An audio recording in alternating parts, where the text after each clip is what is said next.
Eagle Eye in the Sky is fueled by Gatorade, the official sports drink of the Philadelphia Eagles. Anything that move, I don't care who it is. Let's go. Give me everything you got. Play fast, play hard. Let's meet these boys tonight in their house. It's party time. It's party time. Slide. Here we go. Touchdown!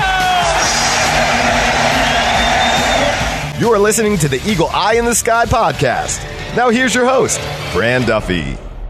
That's right. Another week, and it's Wild Card Week as the Eagle Eye in the Sky podcast, fueled by Gatorade, continues. I'm Fran Duffy, and I think we've got a great show for you here on episode number 223. At the top of this week's show, we've got Chalk Talk, where I chat with NFL Films senior producer Greg Cosell about what we saw from the Eagles win over the New York Giants in Week 17, securing their playoff berth as they win the NFC East. We'll talk about what we saw there. But more importantly, I have a feeling most of you out there are more interested in a preview for this weekend's wild card matchup. Eagles-Seahawks, a rematch from Week 12. Greg and I will break all of that down in Chalk Talk. Then, in my scouting report segment, we'll take a look at the Seahawks' newest running back, the rookie Travis Homer, who's now going to step in for Chris Carson and Rashad Penny and CJ Prosise. Obviously, we all know they brought back beast mode, Marshawn Lynch, but Travis Homer, a player to keep an eye on in this matchup. Now, before we get to Chalk Talk, I really want to quickly just kind of let you guys know about something we're doing. Look, we always want to improve all the content we're doing at PhiladelphiaEagles.com, and that's audio, video, print, and right now we're putting a little bit of effort into trying improving all of our podcasts. And so if you listen to Eagle Eye in the Sky on a weekly basis, and we really appreciate all of you that listen all the time, if you listen to this show all the time and it's a part of your weekly routine, then I want to ask you a favor. Go on, take a quick 3 to 5 minute survey. All you have to do, and you can do it right from your mobile device. You can go on to PhiladelphiaEagles.com/Eagle Eye survey as well if you want to do it there. But you can just take a quick survey. It's a handful of questions just about the content of the show. And all it's going to do is help us make this show better for you moving forward. It has nothing to do with advertisers or ways we can try and improve it from our standpoint. It's about making the show better for you. So if you've got a few minutes, go on, just take a few and just fill out that survey. Again, just a handful of questions. We'll take you a few minutes, and it'll better serve you guys in the long run. So appreciate all of you that have that ability to do that. So that being said, we get that out of the way. Let's now get to our playoff preview with Greg Cosell. It's time for Chalk Talk. Let's get down to business. It's time for Chalk Talk. Back for another edition of Chalk Talk here in the Eagle Eye in the Sky podcast, fueled by Gatorade. Our friend Greg Cosell. Greg, it's Wild Card Week, man. You know what? Maybe you'd probably agree, I think, but maybe 5 weeks ago, I don't know if we thought we'd be here. No, I mean, look, the way that they were playing in that middle stretch and after that loss to Miami, I mean, it was tough to imagine a scenario where, oh, yeah, you know, this team, watching how they had lost a couple of these games, we're going to run the table and win the NFC East. I would say it was improbable. Of course. They proved a lot of people wrong to be able to come back, and I think that speaks to the resiliency of the leadership and the players in the locker room as well. Of course, I guess we didn't know how good Miami was either. That's true. Big win in Week 17. That's right. Yeah, but no, you're right. I mean, in this league, as you know, and of course you're going to hear a lot of people say they didn't play anybody, and maybe by NFL standards, they weren't the best teams in the league. Obviously, they weren't. But you talk to any coach any given week, they'll tell you how hard it is to win on Sunday. And when you have to win and you have no margin for error at all, that makes it even tougher. So the resilience that this team showed is pretty impressive. Yeah, by the way, the same teams for the most part that Dallas played on the beginning part of the schedule, they just flipped them up. Right. So it's all the same. Don't say that, Fran, because that ruins the narrative for us. We can't ruin narratives. You can't ruin the narrative. Get people all kinds of upset. Well, before we go too far down that path, let's talk about what we saw Week 17. Right. Eagles' big win over the New York Giants. Certainly not an easy win. I think if you look at the final score, you would say so. But getting into the fourth quarter, this was a very tight game. The Eagles made some plays in the second half on both sides of the football that led to this win. I think just another efficient performance from Carson Wentz, where he made some big throws in the game. Some of the receivers on the other end made some big catches as well. No question, but I think we would agree that no game, even though the score ended up being 34-17, no game is going to be easy. Yep. Because with very few exceptions, there's not really an explosiveness to the offense. The play that I thought was, well, obviously the Goddard 14-yarder on third down was tremendous. But awesome I thought the first play of the fourth quarter, which came after the penalty on the shot play that Davis caught. Davis caught the shot play. And there was a penalty on Vaitai for Correct. holding, which Correct. was a penalty, Well, by the way. no question. No Yep. question. And then that was the last play of the third quarter. And then starting the fourth quarter where they rolled Wentz out, it was 1st and 20, I believe. Was Correct. it not? Yep. Yes. And he hits Deontay Burnett. That's right. Who was the Sam Darnold's receiver at USC. I think we both probably watched him coming out. We both liked him. And we both liked him for what he is. Yep. And to me, that was a really big play because that was a downfield play, and there's not many of those. And, of course, the Perkins touchdown, that's the kind of thing they have to do. They have to scheme plays. Yep. And that was a really well-schemed play, particularly against cover 3. I forget who the corner was on the backside. Baker. Baker. Yep. But because it was kind of mirrored crossers, Baker was running with the receiver. I forget who that was now. That was Greg Ward. Was I that believe, Greg right? Ward? I believe Yeah. that was Greg Ward. And he ran from the left, and he's running basically a deep vertical crosser, and Baker in cover 3 has to go with him as far as is possible, and then all of a sudden he has Perkins coming in his face. So it's a well-schemed, well-designed play, and those are the kinds of things they have to do to try to create scores. Yeah, it was a play that Carson Wentz talked about it after the game. He was meant to hit Perkins a little bit earlier in the play, Right, but I would have due thought. to the single high safety being there in the middle of the field, Perkins kind of had to keep that play alive, keep working towards Right. the opposite side. Carson waited for it. He had plenty of time. It was a 3-man rush against max protection. Right. So And a he was- 2-man route. Yeah, 2-man route. So he needed one of those guys to break open. And he had Greg Ward flashing in front of him, but he said, you know what? I see Perkins. He's getting ready to go to the opposite Right, side. right. Typically, you don't ask your guy to make that kind of thing. You don't coach for a quarterback to throw across his body down the field late in the down unless he's a special talent. I remember we had Frank Reich in studio a couple of years ago after the win against the Chargers in 2017, and he made a throw in that game where it was a 3-level stretch, and he was rolling to his right, and he actually threw across his body to LeGarrette Blount, opposite side of the field. I remember the play. And Frank Reich said, yeah, we don't coach guys to make those kind of plays. But if you're an elite talent, you can make those kind of plays, and that's exactly what Well, Carson it's funny did on you say play. that because I thought he was just a beat late watching it because he didn't want to take him out of bounds. Yep. So he actually left it probably, and I'm nitpicking totally here, but it sounds like Carson would agree. Right. He left it just a hair inside, but because Perkins was open and Baker had been really turned around by the whole concept, it ended up being a touchdown because he certainly didn't want to take him out of bounds. Yep, no question. I thought the Eagles were really aggressive in this game.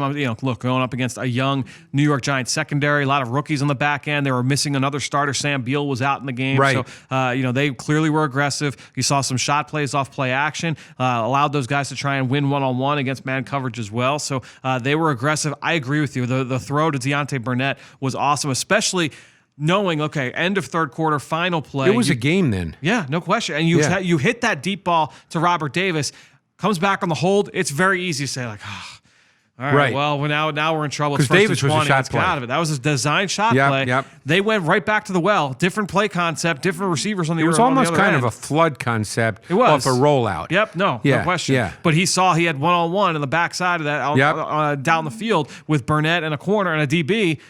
He threw him open. I mean, he laid it out there along the sideline That was and a let great Burnett throw. go. He Let throws Burnett the go get ball it. well on the run. Yeah, I mean, outside the pocket, I'm pretty sure he's number 1 in the league. Yeah, he's very good throwing it on the run. Yeah, Marcel Wilson, I believe, is number 2 in Right. quarterback rating. So 2 guys that are certainly able to make plays outside the numbers from the quarterback position in this game. But we'll get to the matchup in a little bit. Miles Sanders goes out with the injury. Certainly seemed like he was going to be a huge part of the offense before Without the injury. question. Run game, pass game. Saw a lot of touches early in the game. Boston Scott comes in and does a lot. I mean, obviously ran for 3 touchdowns, had a couple of really nice screen passes as well. He's proven to be a nice, reliable player for them coming out of the backfield. Without question.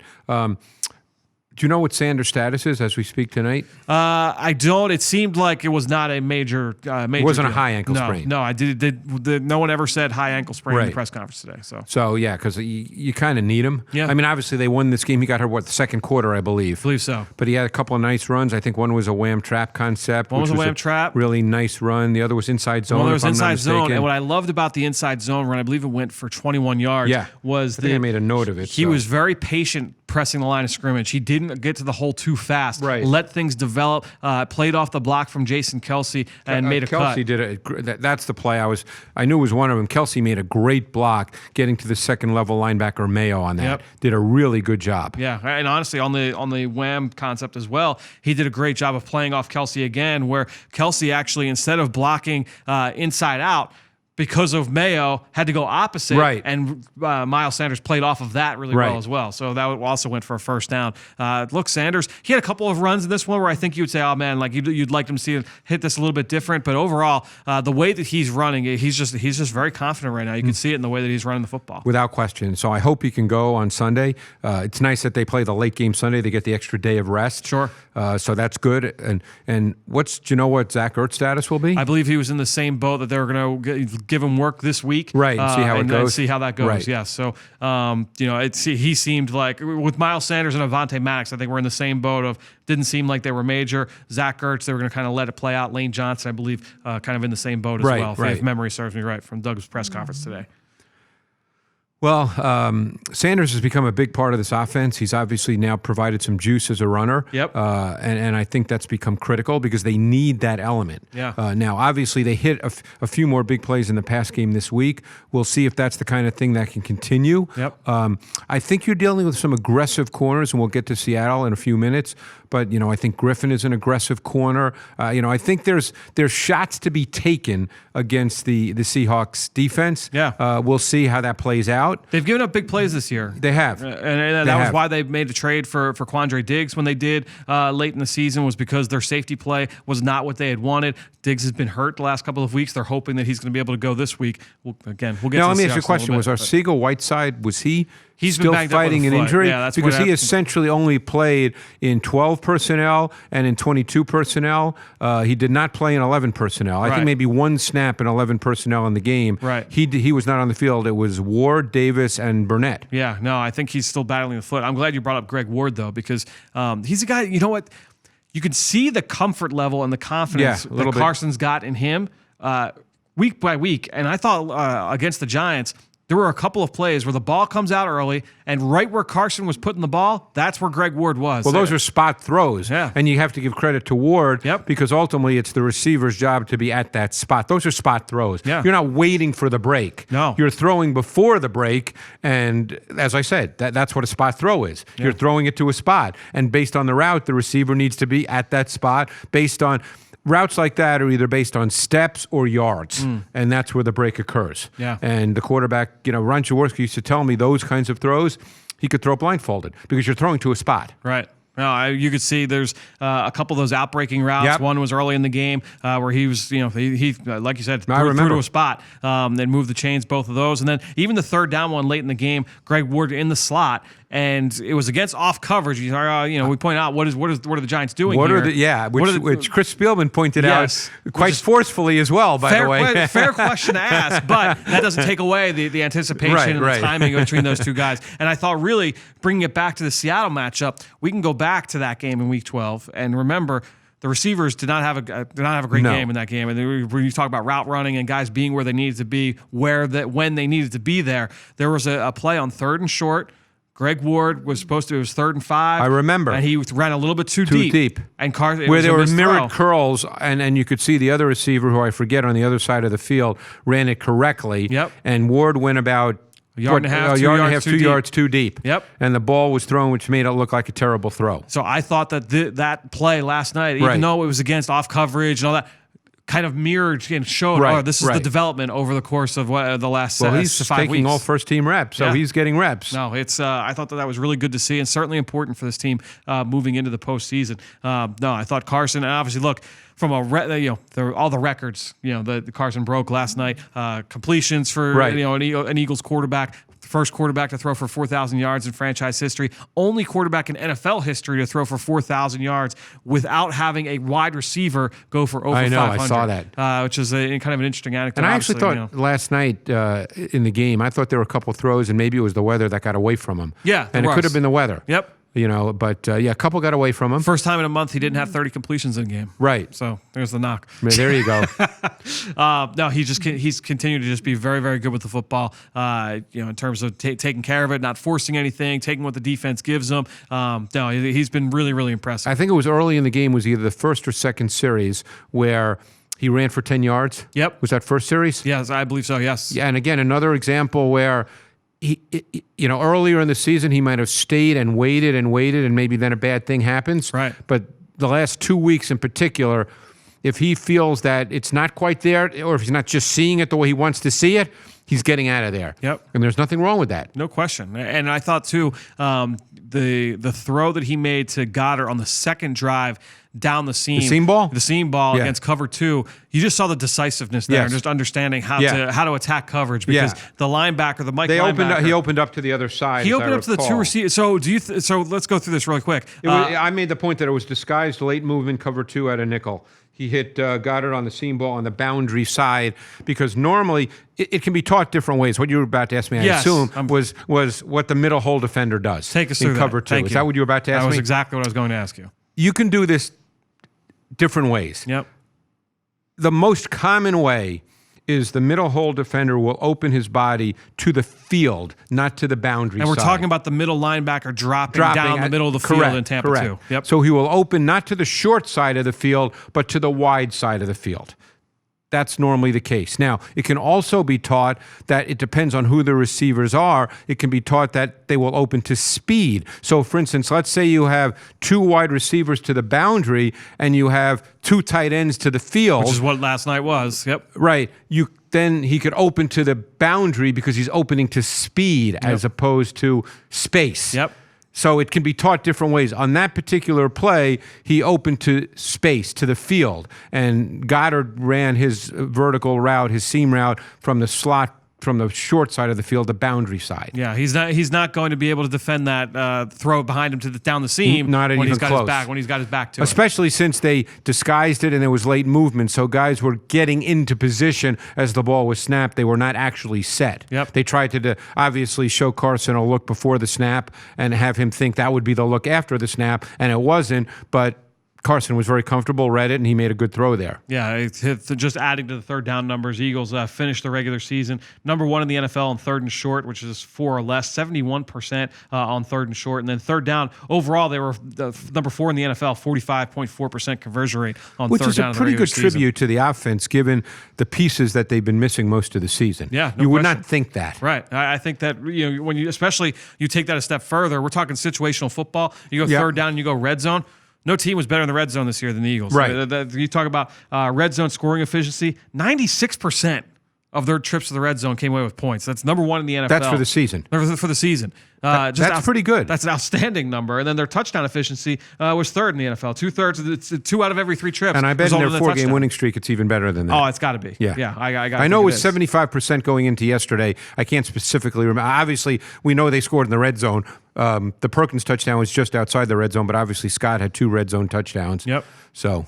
Yeah, I think when you talk situational football, this team has been pretty good. It's been really good, and that has really helped propel them over the course, Without especially on the question. back end of the year. Because when you're missing these pieces, you've got to be able to matriculate the ball, as we've talked about at length on this show. You've got to be able to move the ball and be efficient. You have to make the most of your opportunities. So when you get into the red zone, you can't be kicking field goals. You got to get touchdowns because you got to make the most of all those chances, and they've done exactly that. So really quickly, too, before we move over to the defensive side, the one thing that stood out to me about Dallas Goedert, we talked about the big catch along the sideline, that 14-yard gain on 3rd and 8, where he makes the catch along the sideline. Great throw from Carson, toe touch grab along the sideline, outstanding. Made a couple of grabs through contact in this game. And to me, when I talk about tight ends, making catches through contact, you're working over the middle of the field, you're dealing in traffic. You've got to be able to do that. He made a couple of big catches where he took a hit and held on to the football. And I think we're starting to see, and confidence is a word we all throw around, but I think with him, because you and I watched him in college. Yep. And he didn't drop balls in college. No, he did not. And in fact, that to me was one of his most impressive He was outstanding traits. at the catch point. And clearly this is his 3rd year, I believe, correct? Second year. Second year? Yep. Okay. Clearly last year and through the early part of this season, he had some very uncharacteristic drops. And I think we're now seeing him make those catches that we all assumed he would make without a problem. Right. Yep. So whether it's confidence, whether it's reps, whatever the reason, this is the Dallas Goedert I know the Eagles thought they were drafting because they traded up to get him because they were very high on him. So we're now starting to see him make the kinds of catches I think we all expected to see. Yeah, no, it's been great to see, and especially with the injury to Zach Ertz, you need Dallas Goedert to kind of step up and be that guy. Well, it's funny because then I have the stats. With Ertz injured, they really didn't step away at all from playing with 2 tight ends, what we call 12 personnel, because they had 46 out of 72 snaps with 12 personnel. I have to bust out the calculator again? If Like we you'd did like last to, week. if you'd like to. I mean, 46 out of 72, we can kind of guess what that was. Yeah, and they had 3 snaps of 13 and also 7 snaps with 6 offensive linemen. So obviously this is a base personnel offense right now, but if you just look at 12, 46 divided by 72 is what? 64%. And for the season, because I did those numbers myself and actually typed them out, for the season, I shouldn't say for the season. In the 4-game winning streak, they've been in 12 personnel on 61% of their snaps. 61%. All right. That's in the 4-game winning streak. So they're really anathema to the rest of the league right now. Maybe the Vikings are a team that plays a lot out of 12. Yeah. But this is not the way the league plays. The league predominantly plays out of 11 personnel. No question. And I think when you look at just playing to your strengths, I mean, you've got two of probably the best tight end tandem in the NFL. You want to be able to leverage that, and certainly a guy like Josh Perkins has shown that he can make some plays as well. And he's got some athletic movement because the thing about the Eagles is they're very diverse out of that 12 personnel package. There's a formation they absolutely love. It's where they're closed to the boundary and twins to the field. They do that a lot, but they also have the tight ends detached from the formation quite a bit. Yeah, no question, especially Perkins, because he's a guy that has that. He has that angular body. Yep, yeah, no doubt. Let's go over to the defensive side, and I thought there were some good things there. So did I. Look, we'll start up front because number one, I thought Brandon Graham was really strong in this game. He's a really good player. He really is. To me, one of the more underrated players in the NFL. Again, I don't know how Eagles fans feel about this, but I would say snap after snap, he's been their most consistent defensive lineman this year. Okay, yeah, I could definitely buy that. Maybe not the most spectacular, right? Yeah, but I think snap after snap, run, pass, I think he's been their most consistent and therefore their best defensive lineman. Yeah, he had a sack of his own off a long stunt, and then he created some sacks for Derek Barnett as well in this game. So you saw his impact against the pass, made plays against the run as well. I thought overall, look, they gave up that 68-yarder, the long touchdown run, which can happen against a guy like Saquon Barkley. But overall, against the run, really well. They were really, really good. I'm going to post a couple shots on Tuesday. Linebackers. But Jernigan had some really good snaps against the run. Yep, I thought the D-line held up well. Anthony Rush showing up again, number 66, inside there, lined up, head up over the center, made some plays. Fletcher Cox showed up against the run. And then the linebackers flew downhill on a number of plays. Malcolm Jenkins as well, put him in there, flew downhill. And that, number one, that's not just about being aggressive and attacking the running back, but that's also about helping those D tackles when there's double teams. Because it's knowing your gap too. You can't just fly. Yeah, you can't just fly. But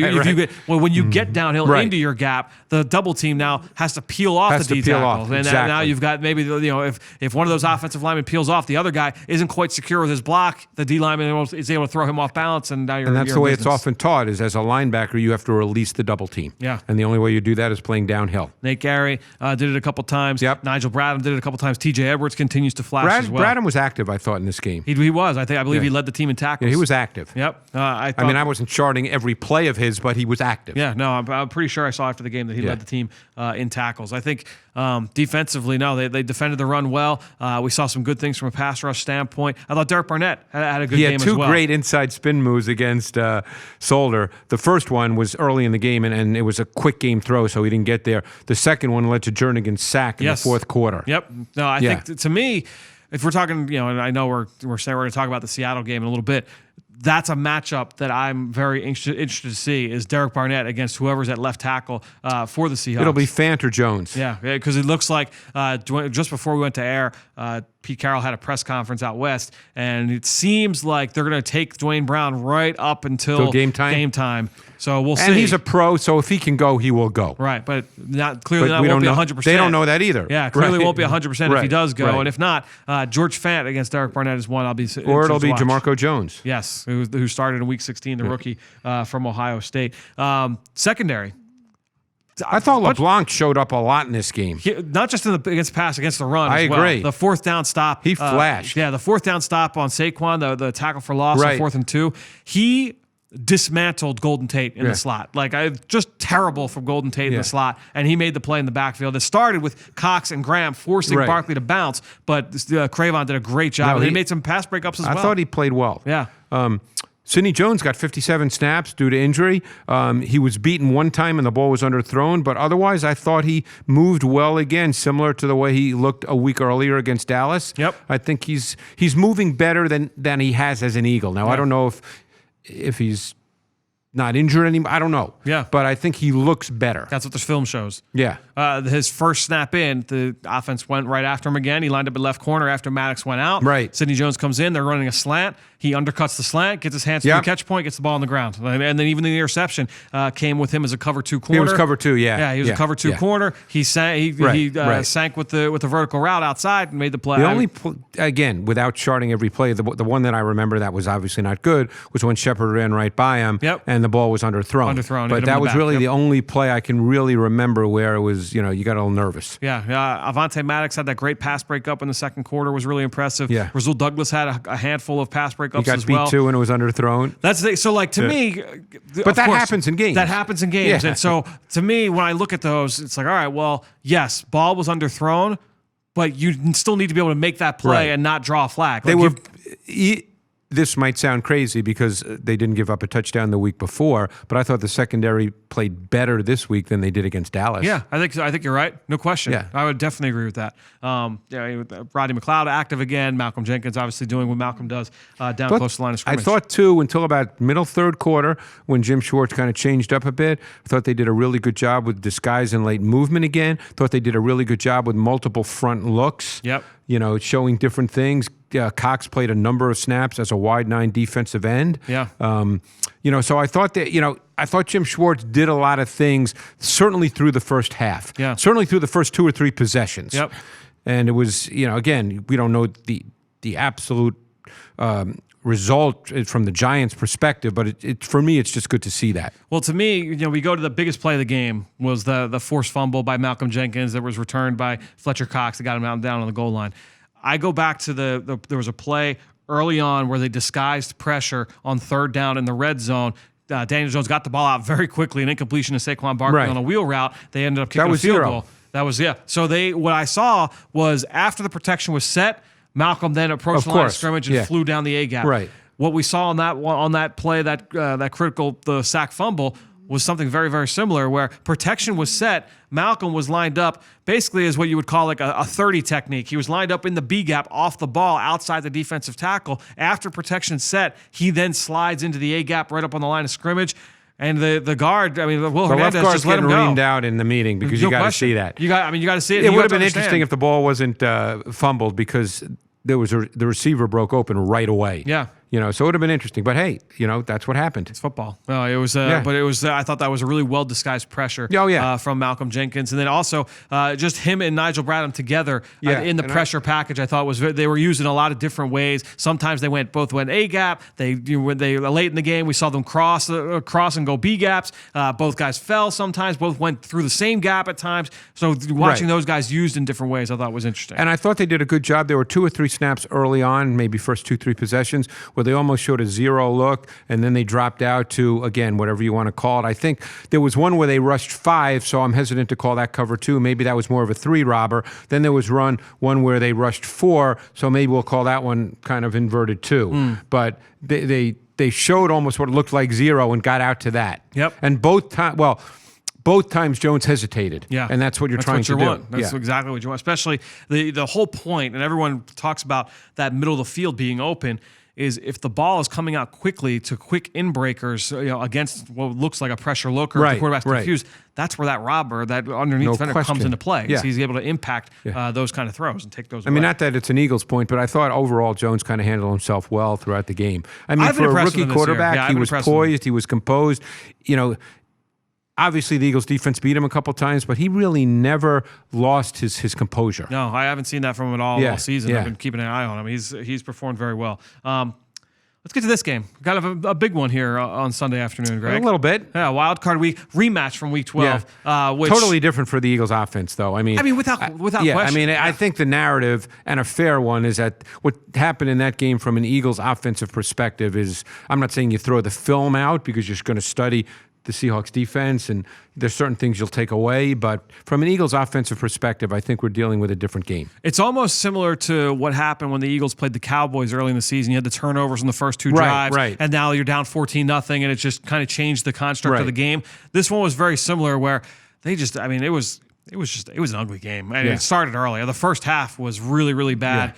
Protection across the board, left to right, was bad in this game. Carson Wentz was under fire. The receivers did not play well. Carson did not have his best game. They couldn't really run the ball effectively over a consistent basis. So, it was. There was actually another stat too. They only threw 4 passes beyond 12 yards. Carson was 1 for 4, 2 picks. I was going to say that. I think he completed 33 balls for about 250 yards. Yeah, it was one of those games. Yeah, it was an ugly performance. So defensively, that was the game. They had 6 sacks. They are really the only big plays you saw were the trick play, the flea flicker, which was a great throw. Yeah. And they gave up the long one to Rashad Penny. But outside of that, they didn't give up a lot. So and on third down, I thought they did a lot of really good things. I thought they did a really nice job with that front that I call overstrong tilted front, getting Bradham up in there. Sometimes he'd come, sometimes he would just occupy, sometimes he would occupy and then spy. I thought they did a really nice job. There was a sack, even though Cox didn't get it, where he was lined up zero technique. First third down of the game. Over Hunt,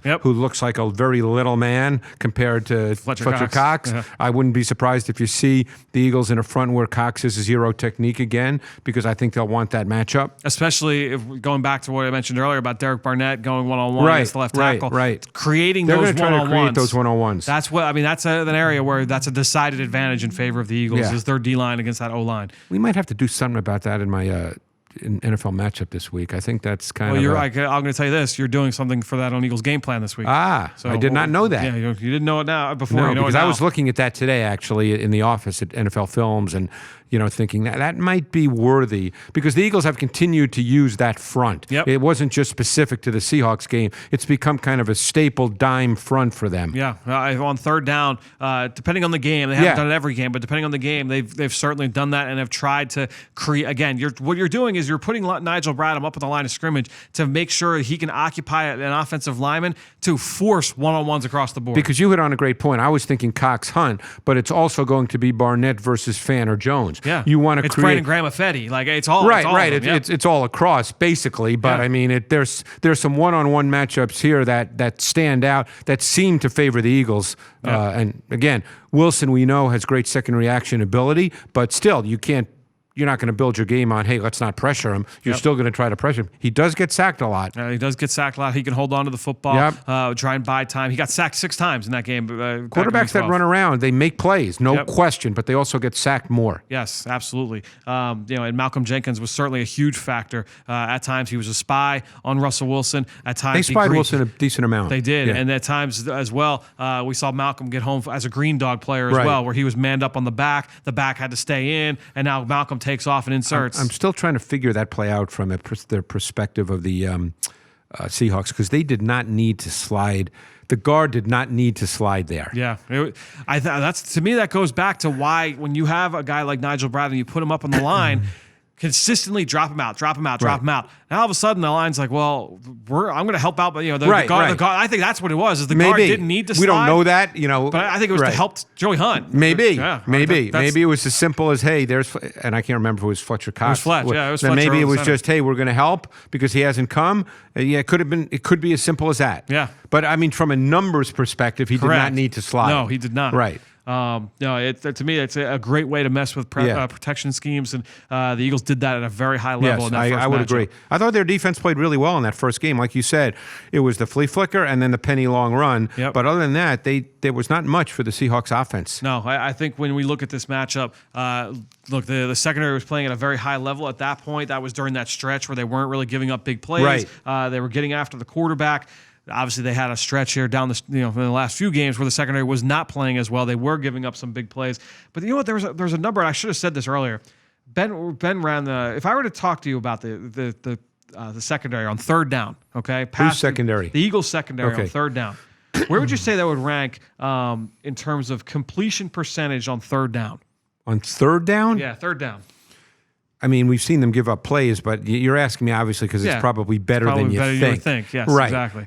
So I don't remember all the plays on third down, but it's 51% completion. That's second in the league on third down. Wow, that's good then. That's a good number. Yeah. They're To me, I think when you look at the coverage standpoint, look, Jalen Mills, hopefully healthy. He was a late scratch in Sunday's game against the Giants. Avonte Maddox, we mentioned earlier, hopefully is going to be healthy. Right. So you get both those guys back. I like Avonte Maddox. I do too. And he's improved throughout the year He's as well. a feisty, competitive guy. Yeah, so you know the energy Trayvon LeBlanc brings. We know what Rasul Douglas kind of reminds me of Brent better. Grimes. Okay, I can see that. Avonte Maddox?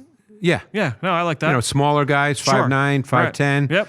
But feisty, competitive, tough. Yeah, I could see that. Yeah. To me, the Eagles' corners against the Seattle receivers, to me, you're talking two guys, right? We're talking Tyler Lockett is certainly a very good player, and then DK Metcalf, the rookie out of Ole Miss. Who theoretically is a mismatch for most. For pretty much anybody. Just because of the size and speed. Yeah, he's been targeted a ton. The completion percentage going his way. It's not like they've completed every target going his way. I think he dropped a touchdown against the Birds, if I'm not mistaken. He did. He dropped one on a deep post route. Yeah. And he's had his share of drops. But he can run by pretty much anybody. Pretty much you got to be a little careful. He's a mismatch. He's 6'5", and he looks like 6'4", Superman. 228, and what he run a 4.2.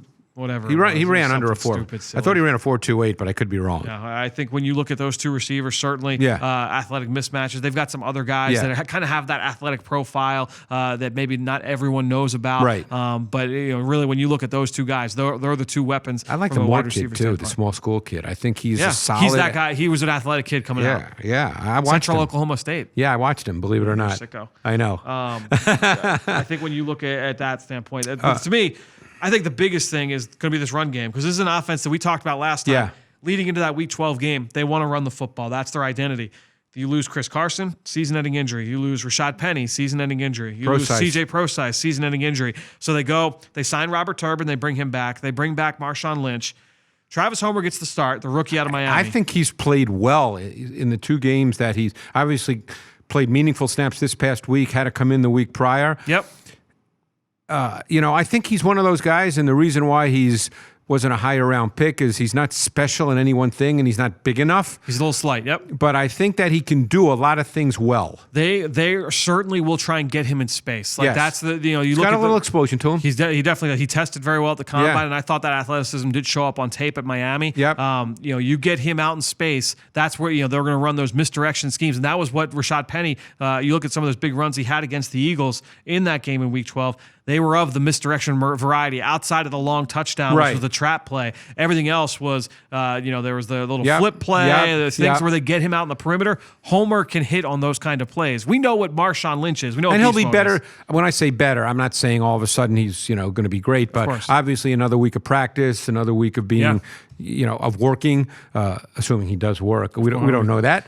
But he's still a guy you're going to have to bring a lot of bodies to. Yeah. Look, you get Robert Turbin in there as well as a bigger back. It knows the system, has been there in the past. So we know what that run game wants to be. We know what their offensive profile is. Yes. There's not a lot of mystery to them. I guess the big question will be this is, and look, it continued to work for them because they had San Francisco on their heels and were an unbelievable delay of game penalty away from winning that game. I still don't understand that. And I'm not speaking from the Seahawks perspective. I'm watching the guy stayed up and watched the whole game. Yeah, so did I, yeah. And I'm watching it, and it seemed like the delay of game happened in 5 seconds. Right. Like, right. Again, I don't know what happened. Right. But, it was weird. It was mind-blowing, the penalty. But they win the game without that. No question. They were at the half-yard line. They were at the half-yard line. They're getting ready to send Marshawn Lynch in. Yeah, with a couple of plays to go. Malcolm Butler's not walking through that door for San Francisco. But I think when you look at that and that profile, I wondered after the injuries to Carson and to Penny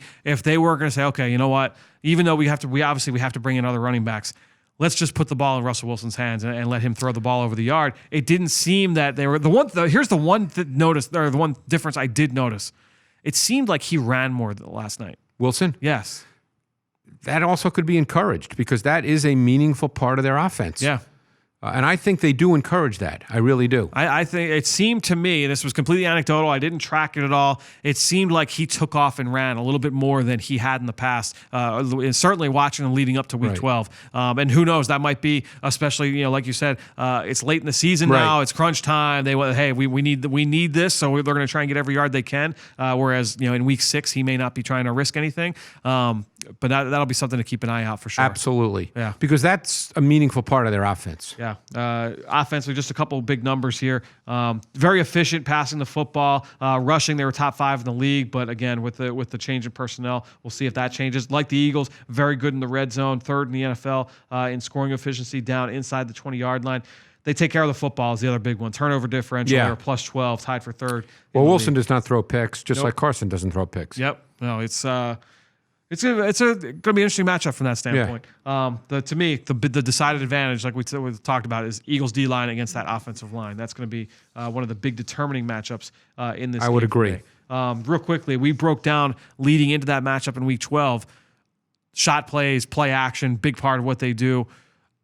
They haven't been as good in recent weeks. No, they haven't. I was going to ask you if you had any theories on as to. I mean, it's not as to why they haven't been as good at play action, but I wonder what is kind of. I don't have in all honesty, and you know me well enough to know I don't make it up. Right. I don't have a brilliant answer for that. They just haven't been as good, and Wilson has not made anywhere near the number of second reaction plays the last number of weeks, and therefore their offense is kind of stalled a bit. Right. Because like I said, there's no mystery to what they do. They run the ball. They're a run-first offense. They're a play-action offense off the run game. Yep. And then Wilson makes second reaction plays. Yeah. And they've not been able to make the big plays in the past game in recent weeks, and Wilson has not made second reaction plays. So therefore their offense has kind of, even last night, I know in the fourth quarter they started moving the ball, but that's a whole different feel of a game at that point.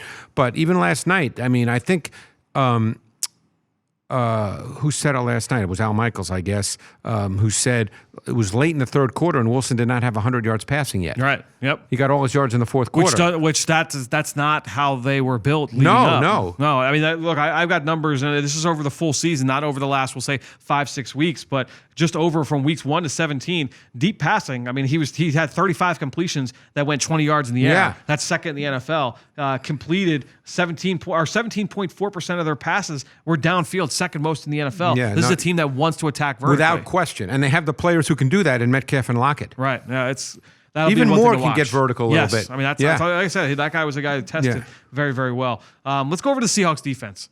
A group that I think we all have the mystique about Legion of Boom, and this group.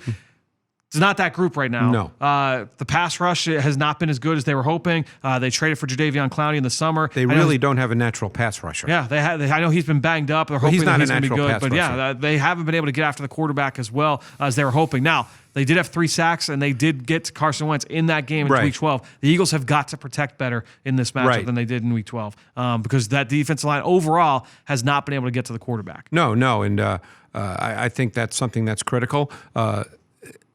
They can't allow that to happen in this game because they're not a very good pass rush group. I mean, Clowney was back last night. He was not really a factor. Ansah has had moments in his career where he's been a dominant pass rusher, but he's been banged up all season. You could argue their best pass rusher is Quentin Jefferson. Yeah, number 99. The guy he's rotated in between D tackle and DN has become a starter. Solid year. Yeah, no question. I believe it gave the Eagles some issues in that first matchup. He did.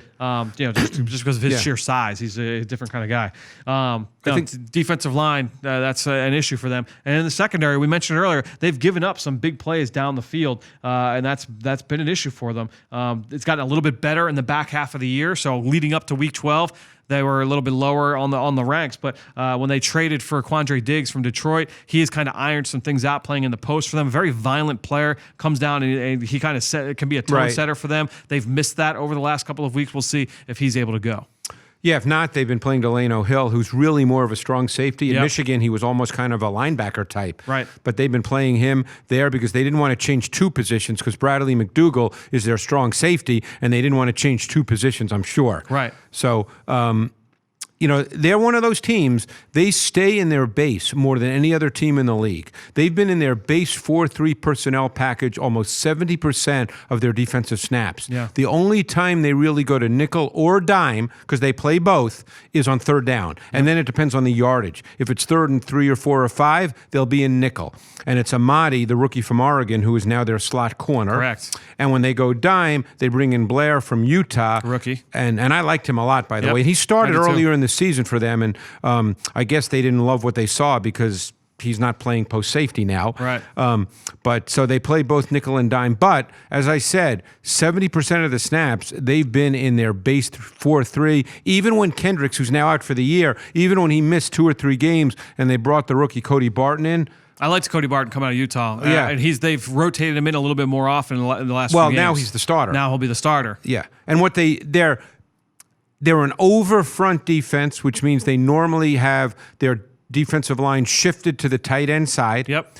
And then what they do with Barton, it was Kendricks and now it'll be Barton, is he's an on-the-ball linebacker opposite the shift. Yeah. That's what their front is. The Giants played a ton of over fronts in this game, by the way. No doubt. So the Eagles saw a lot of that from the Giants. Yeah, and they were able to run the ball with some They success. ran the against ball Giants. away from the front really well. Yeah, it'll be something they'll have to do in this game. The Seahawks have not been great against the run overall. Looking at big scope, they're 28th in the league yards per carry, 4.8 yards a carry against this defense so far this season. Well, I'll tell you what to look for. If Sanders can go, I would look for some kind of post-wheel concept with Sanders. Why is that? Because I think their corners are very aggressive and will run inside in cover 3. They play a lot of cover 3 and will come inside a little too far and leave that wheel, because a post wheel is basically 2 through his own. So think about the 38-yarder the Eagles got against the Dallas Cowboys last week in Week 16. The corner, Jordan Lewis, runs inside with the post. Oh, yeah, to Ward. Greg Ward runs out. Right, Yep. but we've also seen that earlier this season with Sanders. Yes, with Sanders. No question. Yep. So I think that's something to just be aware of. I'm not saying it will happen because you don't know how Doug's going to game plan. Yep. I'm certainly not smarter than he is. He knows way more than I do. But I just watching the Seahawks tape, I think their corners on vertical routes on the outside when they play cover 3 and those corners are responsible for deep thirds. Yep. You know, sometimes they come inside a little too much before they pass it off to the post safety, and I think you can get the wheel behind it. No, there's going to be some interesting matchups in this game, schematically and personnel-wise, on both sides of the ball. It's the playoffs.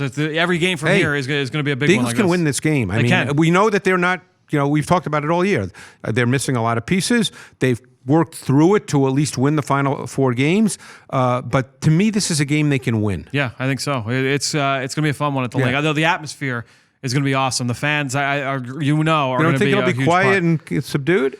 No, you got the late game on a Sunday. Right. Like, there's work tomorrow. The tailgating, I guess, will start at about 7 a.m.? 7 a.m., maybe 7:15. Right. 6:45. For the late arrival, 7:15. Yeah, right, exactly. No, it's going to be a lot of fun. Well, Greg, we'll break it down with you right here next week here on Chalk Let's Talk. hope we're right back here. Right back here. Yes, if not, right back here. We'll talk about that down the road. But right here next week here on Chalk Talk on the Eagle Eye in the Sky podcast, fueled by Gatorade. Great stuff from Greg Cosell, and you could follow him on Twitter just like I do, at Greg Cosell. And while you're at it, I'm at FDuffy3. That's where I post all the podcasts I'm a part of and all of our X's and O's content that we produce at PhiladelphiaEagles.com. You know how much I appreciate everybody that promotes this podcast on any and all forms of social media. That is one way to support the show, but the other way is to go onto Apple Podcasts or Stitcher, leave us a rating, leave us a comment. If you leave a question, we'll answer it here on the show as well. I wanted to give a shout out to a couple of fans who went and rated the show and left comments on our Apple Podcast page. Eagles fan 1926 left a 5-star review saying how much they enjoy the show each week, and then JCC 2123 also left a 5-star review saying how much they listen to the show every week and they love every single episode. So thanks to both of you, and thank you to all of you out there for all of your continued support for not just this podcast, but all of our podcasts at PhiladelphiaEagles.com. All right, let's now get to the next part of the show. It's time for Scouting Report. Dim those lights. We're headed to the film room for the Scouting Report. All right, so Scouting Report. We talked about it a little bit earlier. This is going to be about Travis Homer, the rookie running back, and how I viewed him coming out of Miami this spring. This is a guy that was very, very intriguing, especially after the scouting combine. And here's what I wrote on Travis Homer. 2-year starter from Mark Richt, pro-style offense down there with the U. He was a captain as a junior and a former big-time recruit from West Palm Beach down there in Florida. Lined up both in 1- and 2-back sets, so he had some experience there from a scheme standpoint. Has below-average height and a slight frame, but he's got long arms. He's got huge hands. So this is a guy that had a very interesting body type, built like an athlete, and the way he tested was very, very impressive. Ran 4.48 on the laser in the 40-yard dash. He jumped through the roof. His shuttles were pretty good as well. And on film, you saw a very smooth, fluid athlete, a guy that can get in and out quickly, had some natural explosiveness. On film, I thought his ability to jump cut really stood out. He could create some room for himself and even had some ability to make people miss in the hole thanks to that lateral quickness. He was a finisher, though. That was one of the things that really stood out. He was small, but he was a finisher. He was very competitive, was not afraid of contact. He ran bigger than his size, and he displayed solid contact balance for a guy who was right around 200 pounds. When he would get out in the open field, I thought he showed good vision to be able to find cutback lanes and get into open grass. I caught the ball very smooth as well. I thought he would be an effective screen game weapon in the NFL, and he also gave really good effort as a blocker. And most of those Miami running backs, they coach them well in pass protection over the years. Each year, they always send backs to the NFL. All of them very, very good blockers. I thought Travis Homer stood out in that area. From a negative standpoint, yeah, the size was a little bit of an issue. I thought that his vision between the tackles downhill, that was a little bit of a concern for me. And some of the times when you see those smaller backs who make their money really as big physical guys in college, you worry, are they going to be able to do that in the NFL? Are they going to have to learn how to play a smaller game? That was a question I had about Travis Homer. But as I talked about earlier with Greg, they're clearly trying to make more of an effort to get him out in space. Those misdirection plays, those tosses, the things off jet action. They're going to try and do lots of different things to get him the ball in the open field against this Eagles defense. So